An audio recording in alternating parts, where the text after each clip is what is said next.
fanompoam-pivavahana ho an'Andriamanitra iarahana amin'ny communauté évangélique indépendante de Madagascar na ny CEIM Antananarivo.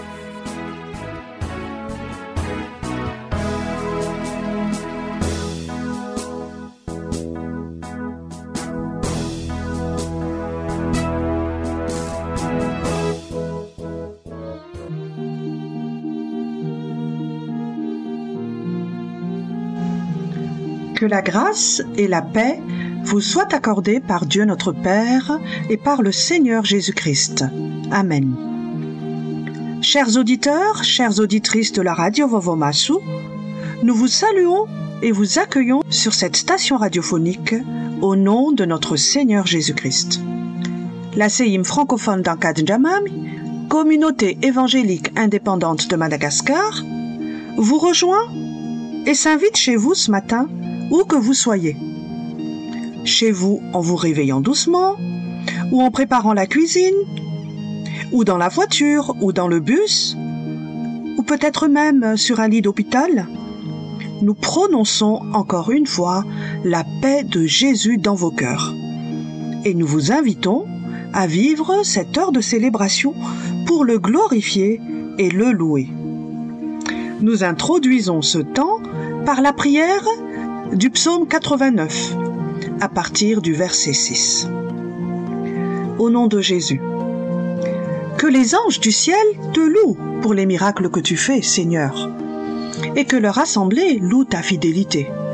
Seigneur, tu n'as pas ton pareil là-haut. Dans le monde des dieux, personne ne t'égale. Dieu, tu es terrible dans le conseil des anges, beaucoup plus redouté que ceux qui t'entourent. Seigneur, Dieu de l'univers, qui est comme toi? Force et fidélité t'environnent, Seigneur. C'est toi qui domptes la mer orgueilleuse et qui apaise ses vagues en colère. C'est toi qui as transpercé le monstre Rahab, qui l'a écrasé et qui a éparpillé tes ennemis d'une main de fer. À toi le ciel, à toi aussi la terre, le monde entier et tout ce qui s'y trouve. C'est toi qui en as posé les bases. C'est toi qui as créé le nord et le sud. Les montagnes du Tabor et de l'Hermon crient de joie en entendant ton nom. C'est toi qui as le bras vigoureux, la poigne forte, la main droite haut levée. Justice et droit, voilà les bases de ton règne. Bonté et fidélité marchent devant toi. Heureux ceux qui savent t'acclamer, Seigneur. Ils vivent en ta présence accueillante. Amen. Nous chantons le cantique « Qui donc dans le ciel ?»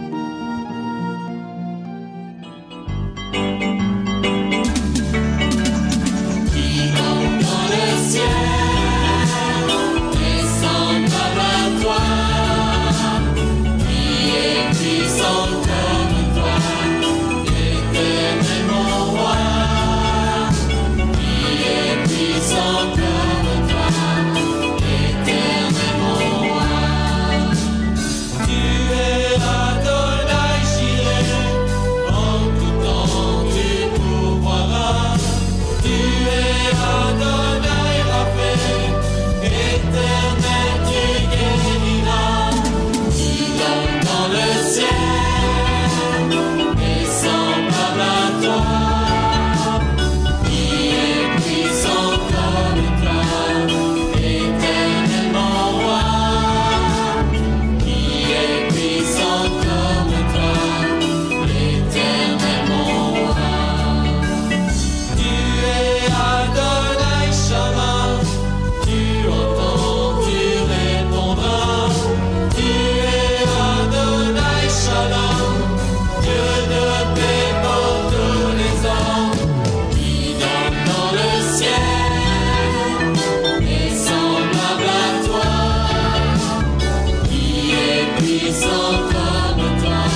nous vous invitons à la prière.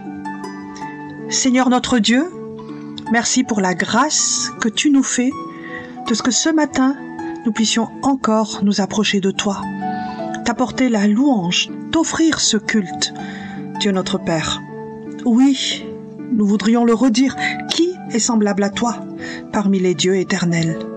Il n'y en a pas. D'ailleurs, il n'y a pas d'autre Dieu. Qui est comme toi, magnifique de sainteté, redoutable, digne d'être loué? Oui, personne n'est saint comme toi, éternel. Il n'y a pas d'autre Dieu que toi. Il n'y a pas de rocher pareil à notre Dieu. Merci pour cette grâce que tu nous accordes ce matin encore. Nous reconnaissons, Seigneur, que nous péchons devant toi et devant notre prochain. Nous venons à toi humblement ce matin te confesser nos péchés, te prier de nous pardonner pour nos manquements, nos faiblesses. Ta parole nous promet, Seigneur, que si nous confessons nos péchés, tu es fidèle et juste pour nous les pardonner et pour nous purifier de toute iniquité. Nous la saisissons, cette promesse, Seigneur, et nous te remercions pour le pardon que tu nous accordes. Peut-être que ce matin aussi, certains parmi nous sommes chargés, portons de lourds fardeaux, inquiets. Seigneur, nous répondons à ton invitation aussi. Venez à moi, dis-tu, vous tous qui êtes fatigués et chargés, et je vous donnerai du repos, car mon joug est facile et mon fardeau léger. Nous nous approchons de toi, Seigneur, avec confiance et avec foi, te confier tout ce qui peut nous charger et tout ce qui peut nous empêcher de te contempler, de te voir dans ta gloire et de venir te louer. Que ton esprit nous conduise pendant ces instants et que tu sois glorifié parmi nous, manifeste ta présence, Seigneur notre Dieu. Dans le nom de Jésus, nous faisons cette prière. Amen. Nous entonnons le chant « Nous venons dans ta présence » et tu es le maître de tout mon être. Nous venons dans ta présence pour chanter tes louanges et notre reconnaissance de ce que tu as accompli. Tu nous as donné ta vie, ton amour et ta joie, et la louange envahit nos cœurs passionnés de toi. Tu es le Créateur puissant, l'agneau ressuscité. Toi seul nous triompher de la mort et du péché. Tu as délivré ton peuple pour la vraie liberté. Je veux suivre tes pas, chaque jour être avec toi. Tu es le Créateur puissant, l'agneau ressuscité. Toi seul a pu triompher de la mort et du péché. Et tu as délivré ton peuple pour la vraie liberté. Je veux suivre tes pas, chaque jour être avec toi.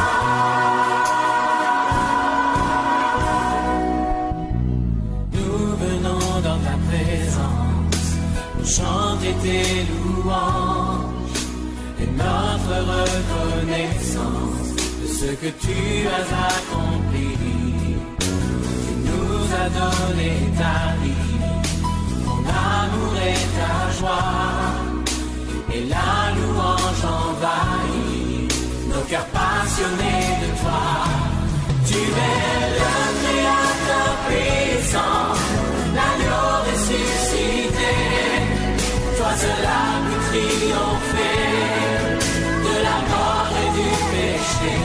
Et tu as délivré ton peuple pour la vraie liberté. Je veux suivre tes pas,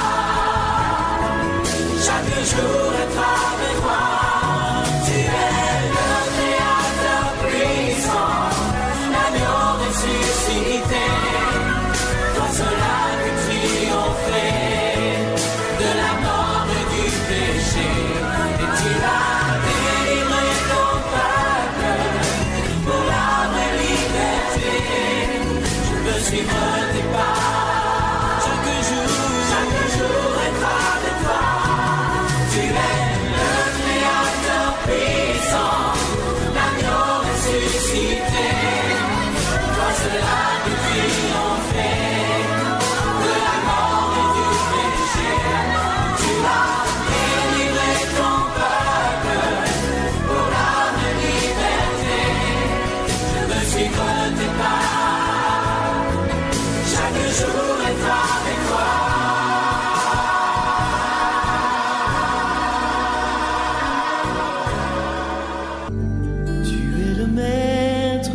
et tes peines. Tu es le maître, et je veux être celui que tu veux que je sois.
Sans doute que les paroles des chants que nous venons d'entonner, nous les pensons vraiment. Nous sommes sincères en les chantant. Nous avons dit au Seigneur que nous venons dans sa présence pour lui chanter des louanges et notre reconnaissance de ce qu'il a accompli. Oui, il nous a donné sa vie, son amour et sa joie. C'est pourquoi la louange envahit nos cœurs qui sont passionnés de lui.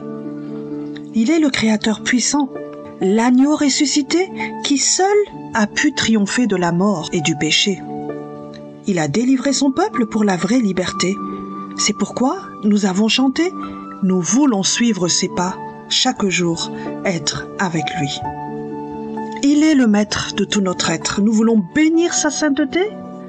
Nous voulons connaître sa plénitude et sa beauté. Vivre libre de nous-mêmes, vivre ses joies et ses peines. Car il est le maître et nous voulons être celui qu'il veut que nous soyons. Ensemble, toi et moi, chantons toi et moi, unis par le don de sa vie à la croix où la mort a perdu sa face. Nous sommes libres en Jésus-Christ. Toi et moi. Dieu, toi et moi, dans la joie. Toi et moi, unis par le don de sa vie à la croix, la mort a perdu sa force, et c'est comme ça, je suis libre en Jésus-Christ. Je suis libre en Jésus-Christ. Toi et moi, unis par le don de sa vie à la croix, où la mort a perdu sa force. Et c'est comme ça que je suis libre en Jésus-Christ. Je suis libre en Jésus-Christ. Ciel et la terre passeront, les larmes et les guerres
libre en Jésus-Christ.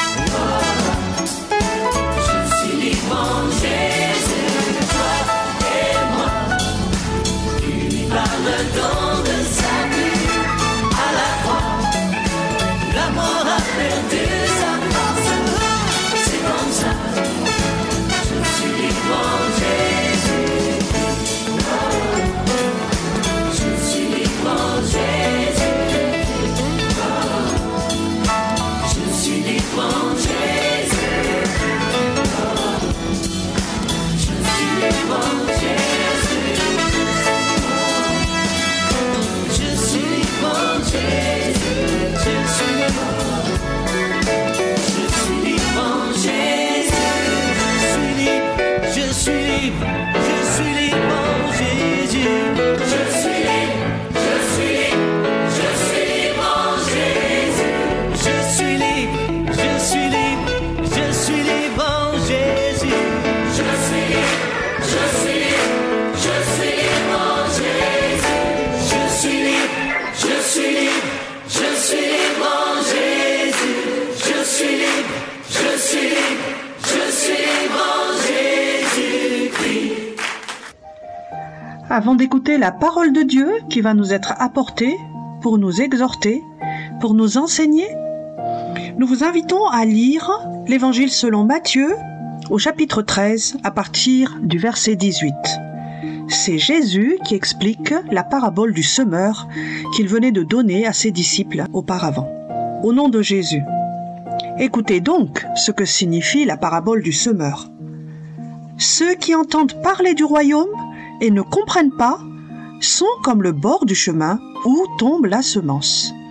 Le mauvais arrive et arrache ce qui a été semé dans leur cœur. D'autres sont comme le terrain pierreux où tombe la semence. Ils entendent la parole et la reçoivent aussitôt avec joie. Mais ils ne la laissent pas s'enraciner en eux. Ils ne s'y attachent qu'un instant. Et alors, quand survient la détresse ou la persécution à cause de la parole de Dieu, ils renoncent bien vite à la foi. D'autres encore reçoivent la semence parmi des plantes épineuses. Ils ont entendu la parole, mais les préoccupations de ce monde et l'attrait trompeur de la richesse étouffent la parole et elle ne produit rien. D'autres, enfin, reçoivent la semence dans de la bonne terre. Ils entendent la parole et la comprennent. Ils portent alors des fruits, les uns 100, d'autres 60 et d'autres 30. Amen. Le cantique « Bénis Dieu, ô mon âme ». Bénis Dieu, ô mon âme, ô mon âme, rends gloire à son saint nom. Oh, chante comme jamais, ô mon âme, rends gloire à son saint nom. Voici l'aurore, l'aube d'un nouveau jour. Pour toi un chant doit s'élever devant ce qui m'attend et ce qui pourrait arriver. Qu'à la fin du jour je te chante encore. Bénis Dieu, ô mon âme, ô mon âme, rends gloire à son saint nom. Oh, chante comme jamais, ô mon âme, rends gloire à son saint nom. Riche en bonté et lent à la colère, ton nom est grand et ton cœur est bon. Je ne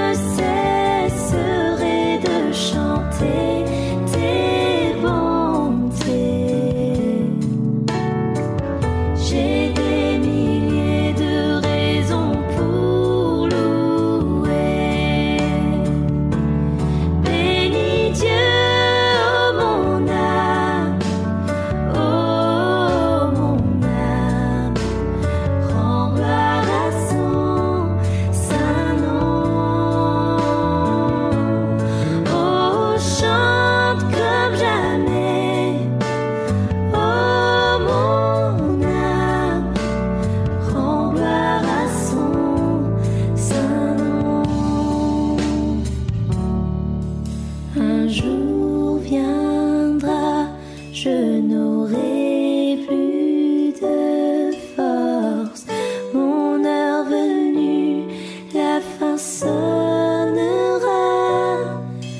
Pourtant mon âme chantera tes louanges. Pendant des milliers d'années, oui, sans fin. Bénis Dieu, oh mon âme, oh mon âme. Rends gloire à son saint nom. Oh, chante comme jamais, oh mon âme. Rends gloire à son saint nom. Bénis Dieu, oh mon âme, oh mon âme. Rends gloire à son saint nom. Oh, chante comme jamais, oh mon âme. Rends gloire à son saint nom. Rends gloire à son saint nom. Rends gloire à son saint nom.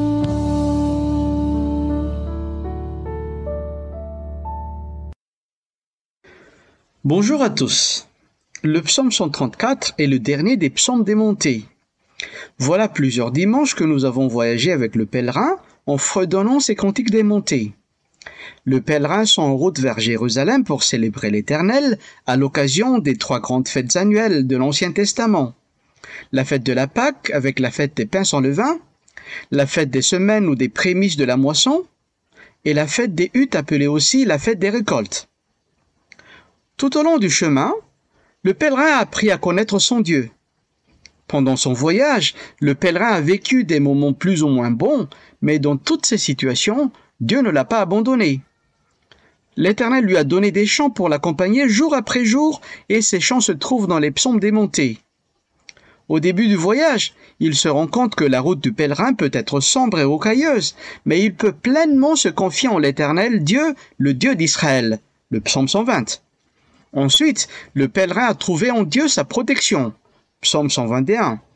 Sa joie, psaume 122. Son soutien, psaume 123, etc., etc. Les psaumes des montées ont commencé par une note plutôt sombre. Malheureux que je suis, psaume 120, verset 5. Et le dernier psaume termine le parcours par une note bienheureuse. Que l'Éternel te bénisse de Sion, psaume 134, verset 3. À travers ce psaume des montées, j'aimerais partager avec vous un message que j'ai intitulé « La destinée du pèlerin ». Je vous invite alors à lire avec moi le psaume 134, versets 1 à 3. Au nom de Jésus. Cantique des montées. Voici, bénissez l'Éternel, vous tous serviteurs de l'Éternel, qui vous tenez dans la maison de l'Éternel pendant les nuits. Élevez vos mains vers le sanctuaire et bénissez l'Éternel. Que l'Éternel te bénisse de Sion, lui qui a fait les cieux et la terre. Amen. Jusqu'ici la lecture de la parole de Dieu. Dans notre message d'aujourd'hui, nous allons voir 2 éléments essentiels sur la destinée du pèlerin. D'abord, le pèlerin est appelé à bénir l'Éternel. Ensuite, le pèlerin est appelé à recevoir la bénédiction de l'Éternel. Sans tarder, nous allons voir ensemble le premier point. Le pèlerin est appelé à bénir l'Éternel. Encore une fois, le pèlerin est appelé à bénir l'Éternel. Relisons les versets 1 et 2 du psaume 134. Voici, bénissez l'Éternel, vous tous serviteurs de l'Éternel, qui vous tenez dans la maison de l'Éternel pendant les nuits. Élevez vos mains vers le sanctuaire et bénissez l'Éternel. Le psaume 133 qui précède juste notre psaume de ce jour commence par le même mot. Voici. Voici qu'il est bon, qu'il est agréable pour des frères d'habiter unis ensemble. On a vu que ce mot signifie également « voyez »,« regardez attentivement »,« prêtez-y attention ». Dieu veut attirer notre attention sur quelque chose d'important et de glorieux. Dans le psaume 133, le roi David voulait attirer notre attention sur les bienfaits de la communion fraternelle. L'auteur du psaume 134 veut attirer notre attention sur un bienfait encore meilleur. Voici, bénissez l'Éternel. Voyez, regardez attentivement, c'est tellement important de bénir l'Éternel. Les pèlerins sont sur le point de quitter Jérusalem. La célébration qui a duré plusieurs jours est bientôt terminée. Ils vont incessamment redescendre de la montagne de Sion. Ils feront le voyage de retour et rentreront chacun chez soi. Mais juste avant de partir, les pèlerins ont quelque chose à dire à ceux qui restent au temple. Voici, bénissez l'Éternel, vous tous serviteurs de l'Éternel, qui vous tenez dans la maison de l'Éternel pendant les nuits. Élevez vos mains vers le sanctuaire et bénissez l'Éternel. L'exhortation s'adresse aux serviteurs de l'Éternel qui travaillent au temple en permanence, c'est-à-dire aux sacrificateurs et lévites. Ces personnes étaient les seules qui avaient le droit de s'approcher de Dieu dans le temple. Il était strictement interdit à tous les autres d'entrer dans le lieu saint ou encore à être en contact direct avec les choses sacrées. Souvenez-vous de ce qui est arrivé à Uza. Quand le roi David a voulu faire monter à Jérusalem l'arche de l'Alliance, à un moment donné, les bœufs qui tiraient la charrette sur laquelle s'est trouvée l'arche ont glissé. Uza étendit sa main pour saisir l'arche de l'Alliance afin de la soutenir, et la colère de l'Éternel s'enflamma contre lui. Et Dieu le frappa là à cause de ce sacrilège. Uza mourut à ce moment même, près de l'arche de Dieu. Nous pouvons retrouver ce récit dans 2 Samuel chapitre 6. Chers amis, l'Éternel Dieu est 3 fois saint et il est dangereux de s'approcher de lui n'importe comment. Dans le premier livre des Chroniques, nous trouvons que les Lévites exerçaient plusieurs fonctions dans le temple. Par exemple, dans 1 Chronique chapitre 9 et chapitre 23. Certains travaillent même la nuit pour garder l'entrée, pour s'assurer que les lampes qui se trouvaient sur l'autel restaient allumées continuellement. L'adoration devait se poursuivre jour et nuit. Dans le psaume 134, les pèlerins encourageaient les Lévites.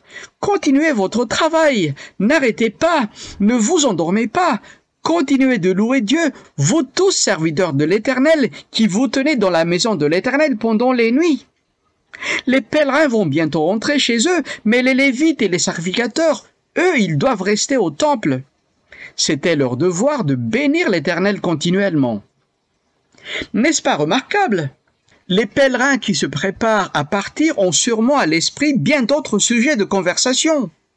Je dois préparer mes bagages et ne rien oublier. J'ai du travail qui m'attend à la maison.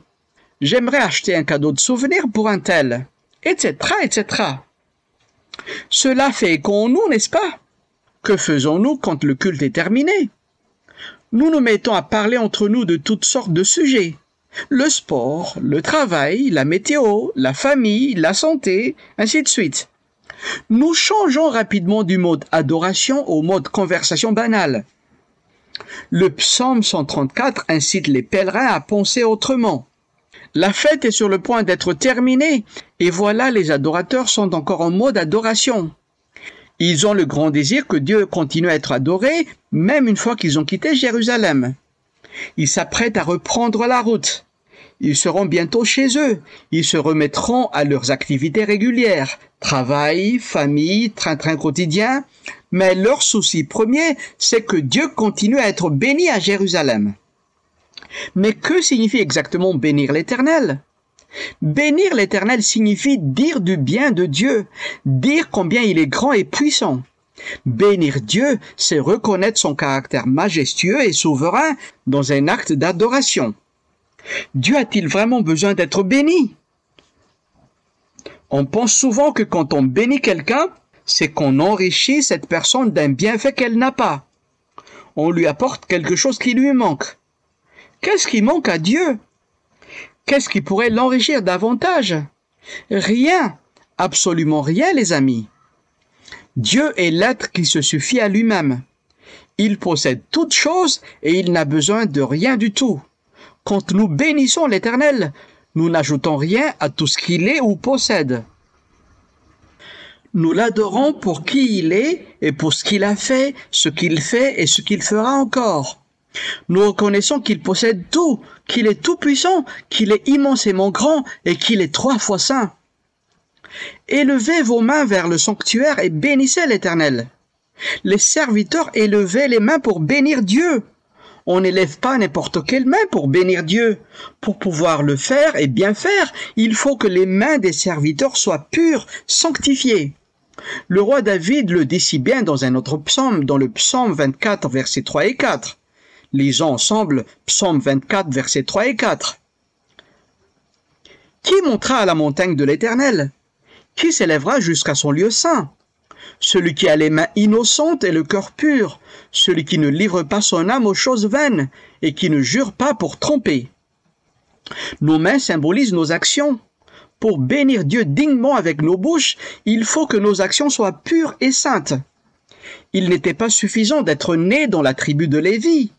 Il fallait avoir des mains pures, une vie purifiée par les services offerts sur l'autel. Il fallait que les serviteurs de Dieu soient pardonnés, purifiés et sanctifiés pour pouvoir bénir Dieu d'une manière qui lui soit agréable. Dieu demande une adoration qui vient d'un cœur pur et d'une vie sainte. Chers amis, le psaume 134 est maintenant accompli en Jésus-Christ. Nous n'avons plus besoin d'aller 3 fois par année au temple de Jérusalem pour adorer Dieu. Jésus-Christ lui-même s'est offert en sacrifice pour nos péchés. Il a béni et glorifié Dieu quand il était sur terre, et maintenant qu'il est monté au ciel, il est entré dans le sanctuaire céleste pour continuer de glorifier Dieu. Et de là, Jésus intercède continuellement pour nous. Jésus est devant son Père jour et nuit pour le bénir et pour prier en notre faveur. Il élève des mains pures. Il a mené une vie complètement mise à part pour Dieu son Père. Ses mains innocentes étaient transpercées à cause de nos péchés. Mais Dieu déverse son Esprit Saint sur celles et ceux qui ont confessé leurs péchés et qui ont accepté Jésus-Christ comme Sauveur et Seigneur personnel de leur vie. Et c'est le Saint-Esprit de Dieu qui fait de nous des adorateurs selon le cœur de Dieu, des adorateurs en esprit et en vérité. Si nous croyons en Jésus, il purifie nos cœurs, nos mains, nos lèvres et nos pensées afin qu'à notre tour, nous puissions élever des mains pures et bénir l'Éternel. Chers amis, nous avons ici une très bonne nouvelle. Nous sommes appelés à bénir Dieu. C'est notre destinée éternelle. Beaucoup d'entre nous se demandent encore, pourquoi suis-je sur terre? Quelle est ma raison d'existence? La parole de Dieu nous dit que nous sommes créés pour louer et adorer Dieu. Lisons par exemple Ésaïe chapitre 43 versets 7 et 23. Tout ce qui porte mon nom, que j'ai créé pour ma gloire, dit l'Éternel, que j'ai façonné, que j'ai fait, le peuple que je me suis formé, proclamera mes louanges. Sais-tu, cher ami, que si tu es uni à Jésus-Christ par la foi en son sacrifice sur la croix, alors tu peux entrer dans la présence même de Dieu. Tes mains sont purifiées par le sang précieux qu'il a versé à Golgotha pour toi. Te rends-tu compte de l'immense privilège que tu as? Il ne s'agit pas d'une expérience temporaire, une fois par semaine. Tu as accès à sa présence chaque jour, à chaque instant, jour et nuit, et partout où tu te trouves. Tu es appelé à bénir Dieu, pas seulement dans tout ce que tu fais, mais aussi dans tout ce que tu es. En es-tu conscient, cher ami? As-tu répondu à l'appel de Dieu dans ta vie pour que tu viennes à Jésus? Parce que c'est en Jésus que tu trouves ta raison de vivre. Dieu t'a donné la vie afin que tu le connaisses et que tu puisses l'adorer en esprit et en vérité. Dieu nous a créés pour que nous puissions le connaître personnellement et afin que nous puissions l'adorer de manière qui lui soit agréable. Nous pouvons connaître personnellement Dieu dans la personne de Jésus-Christ. Par la suite, nous pouvons adorer Dieu en esprit et en vérité. C'était le premier élément de notre message de ce jour. Notre destinée éternelle. Abordons maintenant le deuxième point de notre prédication. Le pèlerin est appelé à recevoir la bénédiction de l'Éternel. Laisse-moi répéter cela. Le pèlerin est appelé à recevoir la bénédiction de l'Éternel. Relisons le verset 3 du psaume 134. Que l'Éternel te bénisse de Sion, lui qui a fait les cieux et la terre. Le sacrificateur avait le rôle de bénir le peuple. Avant de quitter Jérusalem, les pèlerins disaient aux Lévites, « Bénissez l'Éternel ».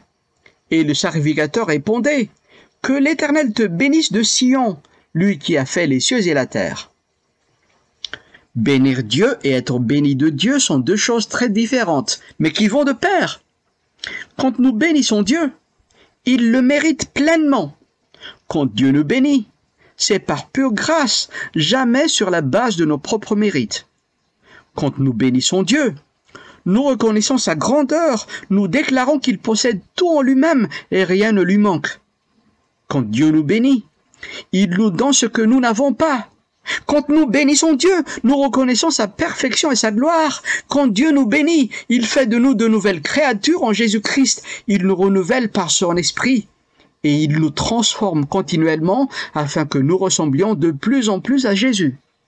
Chers amis, quand Dieu nous bénit, nous avons la joie et le devoir de le bénir dans l'adoration.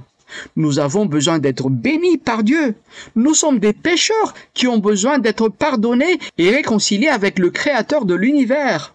Dans sa grâce, Dieu l'a fait dans la personne de Jésus-Christ. C'est notre plus grande bénédiction. Sans la bénédiction de Dieu, tout ce qui reste, c'est la malédiction. Dans l'Alliance, il y a seulement deux possibilités, la bénédiction ou la malédiction. Pour ceux qui rejettent le Seigneur et qui refusent de croire et d'obéir à sa parole, c'est la malédiction qui demeure sur eux. Nous dépendons entièrement de la bénédiction de Dieu en Jésus-Christ pour toute notre vie. Mais d'où vient la bénédiction de Dieu? De Sion. Dans l'Ancien Testament, c'est là que les pèlerins se rendaient à Jérusalem, sur la montagne de Sion, pour recevoir la bénédiction des mains du sacrificateur. La bénédiction de Dieu était d'abord symboliquement représentée par les sacrifices d'animaux pour le pardon des péchés. Ensuite, depuis le temple, le sacrificateur prononçait la formule de bénédiction que l'Éternel a donnée à Aaron et à ses fils. Que l'Éternel te bénisse et te garde, que l'Éternel fasse briller sa face sur toi et t'accorde sa grâce, que l'Éternel lève sa face vers toi et te donne la paix. Nombre chapitre 6, versets 24 à 26. Aujourd'hui, d'où vient la bénédiction? Elle vient encore d'un endroit bien précis, de la droite majestueuse de Dieu. Si nous lisons Hébreux chapitre 1, versets 1 à 3, nous trouvons ceci. Après avoir autrefois à plusieurs reprises et de plusieurs manières parlé à nos pères par les prophètes, Dieu nous a parlé par le Fils en ces jours qui sont les derniers. Il l'a établi héritier de toutes choses, et c'est par lui qu'il a fait les mondes. Ce Fils qui est le rayonnement de sa gloire et l'expression de son être, soutient toutes choses par sa parole puissante. Après avoir accompli la purification des péchés, il s'est assis à la droite de la majesté divine dans les lieux très hauts. Pour avoir la vie éternelle, il faut avoir la bénédiction de Dieu, et cette bénédiction vient de Jésus-Christ uniquement. Chers amis, notre destinée éternelle est de bénir Dieu, mais aussi de recevoir ses bénédictions continuellement. Nous sommes créés pour adorer et louer Dieu, mais encore, nous sommes appelés à recevoir les bénédictions de Dieu dans tous les domaines de notre vie. Ces bénédictions est-elles disponibles tous les jours de notre existence ou est-elle seulement pour des occasions spéciales? Quand les pèlerins ont quitté Jérusalem, ils pouvaient aussi se demander, cette bénédiction est-elle seulement pour les bons moments que nous passons à Jérusalem? Mais non, les amis, la bénédiction qu'ils recevaient à Jérusalem était là pour éclairer chaque jour de leur vie. Pas seulement à Jérusalem, mais aussi sur la route de retour, en arrivant chez eux, dans leurs occupations quotidiennes, etc., etc. Que l'Éternel te bénisse de Sion. Cette parole voulait dire, la bénédiction que tu as reçue à Sion t'accompagnera partout où tu iras. Quand Jésus ressuscita d'entre les morts, il est apparu à ses disciples et leur dit, « Tout pouvoir m'a été donné dans le ciel et sur la terre. Allez, faites de toutes les nations des disciples, baptisez-les au nom du Père, du Fils et du Saint-Esprit. et enseigne-leur à garder tout ce que je vous ai prescrit. Et voici, je suis avec vous tous les jours jusqu'à la fin du monde. » Matthieu chapitre 28, versets 18 à 20. Et avant de monter au ciel, il leur dit encore dans Luc chapitre 24, versets 50 à 53. « Et voici, j'enverrai sur vous ce que mon Père a promis, mais vous restez dans la ville jusqu'à ce que vous soyez revêtus de la puissance d'en haut. » Ensuite, il les emmena jusque vers Béthanie. Puis, il leva les mains et les bénit. Pendant qu'il les bénissait, il se sépare d'eux et fut enlevé au ciel. Pour eux, après l'avoir adoré, ils retournèrent à Jérusalem avec une grande joie. Ils étaient continuellement dans le temple et bénissaient Dieu. Cette bénédiction de notre Seigneur et Sauveur demeure sur notre vie et sur son Église de génération en génération jusqu'à la fin du monde. Mais n'y a-t-il pas de situations qui peuvent nous rendre malheureux? Des circonstances qui pourraient nous enlever cette joie et cette paix qui viennent de Dieu? Les psaumes des montées nous ont appris que les moments difficiles surviendront certainement. Nos routes peuvent être parsemées de nids de poules, des dangers et des menaces de l'ennemi peuvent être sur nos chemins. Des sombres nuages peuvent parfois planer sur nos têtes, mais aucune circonstance ne peut nous priver de la bénédiction de Dieu. Aucun nuage ne peut nous cacher la lumière de la face de notre Dieu, parce que celui nous bénit est le Créateur Tout-Puissant. Que l'Éternel te bénisse de Sion, lui qui a fait le ciel et la terre. Chers amis, soyons assurés de la bénédiction de Dieu qui nous est promise en Jésus-Christ. Dépendons constamment de sa grâce. Ne soyons pas découragés si la maladie ou d'autres épreuves sont encore bel et bien présentes dans nos vies. Ne soyons pas découragés de voir l'Évangile si souvent rejeté. Ne soyons pas inquiets face à l'avenir de l'Église du Seigneur. Croyons que Dieu bénira encore son Église, non à cause de nous, ni à cause de nos mérites, mais à cause de Jésus-Christ et de ses mérites. Souvenons-nous que nous sommes appelés à bénir Dieu par notre vie, par notre témoignage, nos paroles, nos pensées et nos actions. Continuons de bénir Dieu sans nous lasser, sans nous arrêter. Il en est tellement digne. Nous sommes également appelés à recevoir continuellement ses bénédictions intarissables. Continuons à dépendre de lui, à compter sur sa bénédiction. Nous en sommes indignes, mais Dieu nous a promis de nous bénir à cause de Jésus-Christ. Pour terminer, j'aimerais juste nous rappeler que pour notre pèlerinage spirituel sur terre, Dieu ne nous a pas laissés seuls. Il nous a donné des chants qui nous accompagnent tout au long de la route. Ces chants se trouvent dans les psaumes des montées. Nous sommes en route vers la Nouvelle Jérusalem. Nous sommes appelés à bénir Dieu et à recevoir ses bénédictions. C'est là notre destinée éternelle. Alors, bénissons l'Éternel et que Dieu nous bénisse. Amen.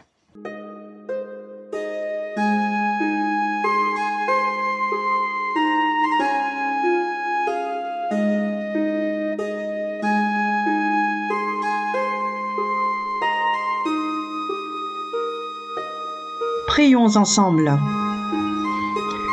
Te remercions, Seigneur, pour ta parole. C'est un privilège de pouvoir la disposer, mais de pouvoir aussi être enseigné, être guidé par elle. Merci pour ces moments privilégiés, Seigneur. Nous voulons t'apporter ce matin notre pays, Madagascar, et nous nous souvenons de ta parole qui dit « Heureuse la nation dont l'Éternel est le Dieu, heureux le peuple qu'il choisit comme son héritage. » Oui, Seigneur, tu regardes du haut du ciel, tu vois tous les hommes. Du lieu où tu habites, tu observes tous les habitants de la terre. Toi qui as façonné leur cœur à tous, tu es attentif à toutes leurs actions. Ce n'est pas une grande armée qui sauve le roi, ce n'est pas sa grande force qui délivre le guerrier. Le cheval est impuissant pour assurer le salut, et toute sa vigueur est incapable de procurer la délivrance. Mais le regard de l'Éternel est sur ceux qui le craignent, sur ceux qui espèrent en sa bonté, afin de les délivrer de la mort et de les faire vivre, même en temps de famine. Nous espérons en l'Éternel, notre secours et notre bouclier, c'est lui. Oui, notre secours et notre bouclier, c'est toi, Seigneur notre Dieu, notre Sauveur. Merci pour le regard bienveillant que tu veux bien jeter sur cette nation. Dans le nom puissant de Jésus, Amen. Dieu notre Père, nous te remercions pour ta grâce et pour tes bontés. Merci Seigneur de nous avoir donné ce temps d'être ensemble pour t'élever, pour te louer, pour te glorifier. Merci aussi Seigneur de nous avoir donné l'opportunité d'écouter ta parole, de la méditer, de l'apprendre. Seigneur, nous prions que tu viennes nous aider, que ta parole, qui est la parole de vérité, soit une lampe à nos pieds, Seigneur, et une lumière sur notre sentier. Aide-nous à vivre conformément à ce que toi tu veux. Seigneur, nous te remercions aussi parce que tu es le Dieu qui écoute nos prières. Tu es le Dieu qui exauce nos prières. Maintenant, nous te demandons, Seigneur, de visiter chaque famille, de visiter chaque malgache. Tu sais, Seigneur, ce qui se passe dans notre pays. Tu connais, Seigneur, l'épreuve à laquelle nous faisons face au quotidien. Tu connais les malades. Nous te demandons de visiter chaque malade en ce moment, de poser ta bonne main, Seigneur, sur chaque personne, de les toucher, de les guérir, car tu es capable de nous guérir. Tu es le Dieu qui guérit. Seigneur, nous nous humilions devant toi et nous t'implorons. Aie miséricorde, guéris ce pays. Seigneur, visite ceux qui sont découragés. Tu es la lumière du monde, Seigneur Jésus-Christ. Viens illuminer nos vies. Viens nous éclairer. Viens nous parler. Visite nos autorités. Seigneur, que ta parole les touche. Que ta parole les visite. Que ta parole les attire à toi, Seigneur. Nous prions que ta parole soit prêchée avec puissance et dans sa totalité dans ce pays. Que tous ceux qui ne t'ont pas encore reçu comme Seigneur et Sauveur personnel de leur vie, Seigneur, puissent le faire maintenant. Que tu touches nos cœurs, que nous puissions nous humilier devant toi, reconnaître en toi l'autorité suprême, le Dieu qui sauve, le Dieu qui pardonne, mais aussi le Dieu juste. Tu es le Dieu de la paix. C'est toi, Seigneur Jésus-Christ, qui nous dit « Je te donne ma paix ». Seigneur, que chaque malgache puisse recevoir cette paix qui vient de toi. Que chaque malgache soit réconcilié avec Dieu le Père. Oui, Seigneur Jésus-Christ, viens nous sauver, viens nous visiter, viens ouvrir nos yeux. Et merci aussi pour tout ce que tu vas faire, Seigneur. Merci de soutenir ceux qui sont dans le besoin, Seigneur. Et merci de nous accompagner tout au long de cette journée et tout au long de la semaine à venir. En ton nom précieux, Seigneur Jésus-Christ, nous prions. Amen. Cher ami, que l'Éternel te bénisse et te protège. Que l'Éternel te regarde avec bonté et qu'il te fasse grâce. Que l'Éternel veille sur toi et t'accorde la paix. Va dans la paix du Seigneur. À Dieu seul soit la gloire au siècle des siècles. Amen.